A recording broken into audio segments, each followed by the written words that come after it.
প্রত্যেকে মিলিয়ে প্রত্যেকে যারা যারা দেখেছেন প্রত্যেকেই প্রচুর ভালো বলছে আর কি।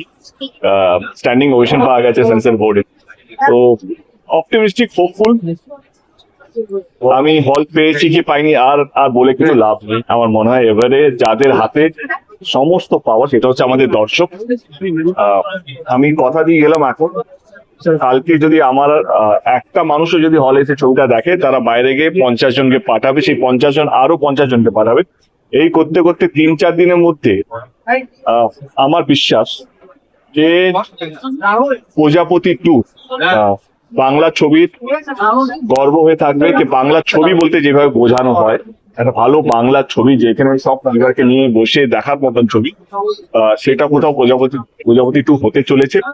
এবারে আপনাদেরকে অনুরোধ যে তোমাদের চ্যানেলকে বলবো কি যদি ভালো লেগে থাকে প্রমোট করবেন, এবং আমি সমস্ত শ্রোতাদেরকে বলবো কাল থেকে যারা টিকিট কেটে হলে বসে ছবিটা দেখবেন, ভালো লাগুক খারাপ লাগুক প্লিজ ফিডব্যাকটা দেবেন।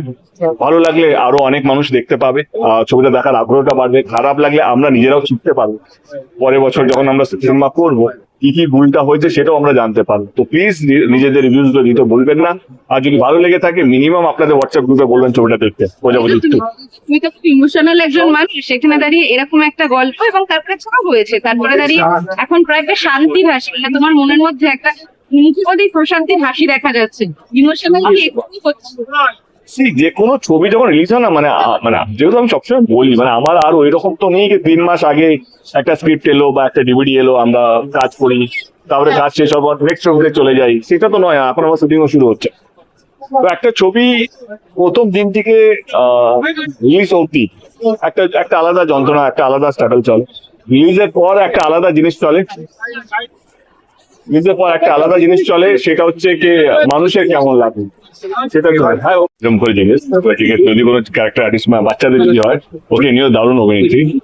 আর রইল কথা পুরো গোটা সিনেমাটা আমার মনে হয় কি এখনো অব্দি যারা যারা দেখেছেন, এই চাকিদা আছে বা হরদা আছে যারা নন্দনে দেখেছে,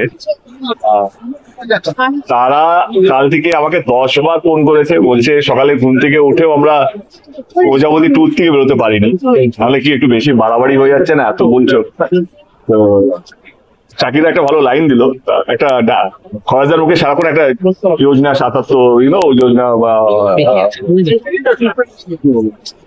প্রজাপতি, তো ওইখান থেকে তুলে আমাকে বললো এই ছবিটা কি জানিস, এক লাইন যদি বলি ওই যোজনা হাউসফুল।